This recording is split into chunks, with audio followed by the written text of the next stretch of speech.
na alamin kung ano-ano yung mga pamamaraan sa lalo sa mobile phone, kung paano i-block yung mga din sa mga kakilala ko na nakakaalam kung paano i-block yung mga spam or yung mga caller na mga scammer para ma-identify mo rin kung tatawag sila sa'yo, kung legit ba yun or kung nasa phone book mo ba yun, para yun palang mag-attempt sila na tatawagan ako, mabablock na agad sila.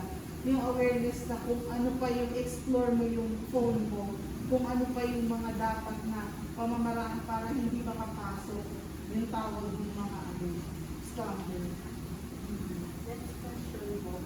Paano hinubog ng iyong karanasan sa identity fraud ang paraan ng paghawak mo ngayon sa iyong personal na information? Ayun, maging mapanuli na katulad ng nasabi ko kanina, alamin kung dapat bang ibigay yung personal information doon sa nagtatanong, doon sa humihingi, na dapat ba o kailangan ba, bakit nila hinihingi, para saan, mga ganun. O kung dapat bang ibigay o hindi. Next question po. Mayroon bang mga pag-iingat na ginagawa mo ngayon na hindi mo naman naisip gawin bago ang iyong karanasan? Oo, yun, magagad click ng click. Ano yun? Think before you click.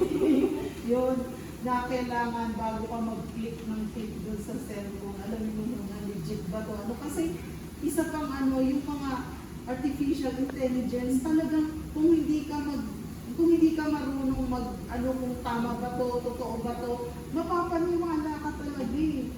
Kaya kailangan maging mapanuri. Hindi ko lang alam kung up to what extent dun sa mga ibang tao na pero dapat mas maging doble yung pag-iingat, mas maging aware.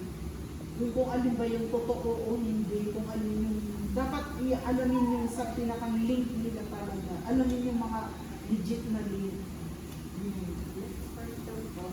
Maaari ka bang magbahagi ng isang halimbawa ng sitwasyon kung saan gumamit ka ng pag-iingat upang maiwasan ang identity fraud? Ayun, meron na naman ako nakita sa cellphone ko, yung sa SSS naman, biglang nag-pop up na you are entitled to avail 100,000 cash loan of the SSS, ganyan. Meron na naman, sabi, just click this apps and you will avail, ganyan. Sabi ko, eto na naman tong mga to, ayaw tumigil, ayun, di at least aware na ako na kasi syempre kung hindi ka aware, bigla mo nakita yon, meron kang account sa SSS, diba? Sa hirap ng buhay ngayon, kung talaga itatap mo, matitag kang itap or i-click yung yun. Maging aware sa mga nagpa-pop up na advertisement or yung mga borrowers na mga lending, yan. Last question po. Sa anong mga paraan na apektuhan ng mga pag-iingat na ito ang iyong pang-araw-araw na buhay o pang-sisilaluha sa online man or offline? Ayan, ako, nakaka-stress. Eto na, yung nag-avail yung scammer na nag-avail ng loan dun sa G-Loan. Every now and then, tawag sila ng tawag. Ang advice naman sa akin ng officer sa quartel, sa PNP, mangungulit yan, kasi lumalabas, ikaw ang nag-loan. Sabi ko, sir, hindi naman talaga ako. Mag-a-accept ba ng panahon ko para mag-report ng ganyan dito? Kung ako talaga yan, tsaka sabi ko, pag ako nag-loan, babayaran ko talaga kasi niloan ko yun. Pero yan, sir, sabi ko, hindi talaga. Sabi niya ganyan, kaya ma'am, ganyan. Ang dyan, hindi ka titigilan yan. Tatawag yan. May stress ka, ganyan. Ang nunod ka magpa-apekto kasi yun nga yung ganyan ang mga technique ng mga scammer.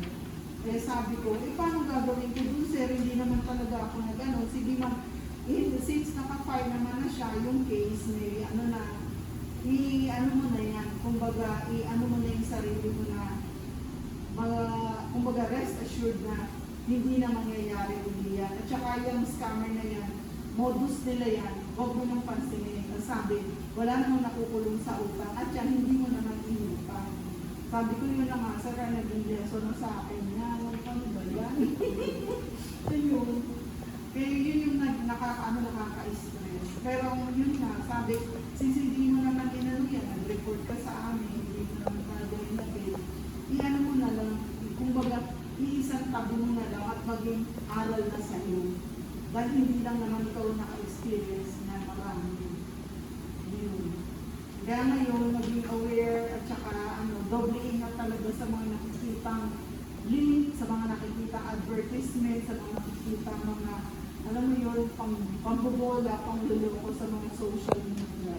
Wag agad mong papadala. Kailangan doble ingat.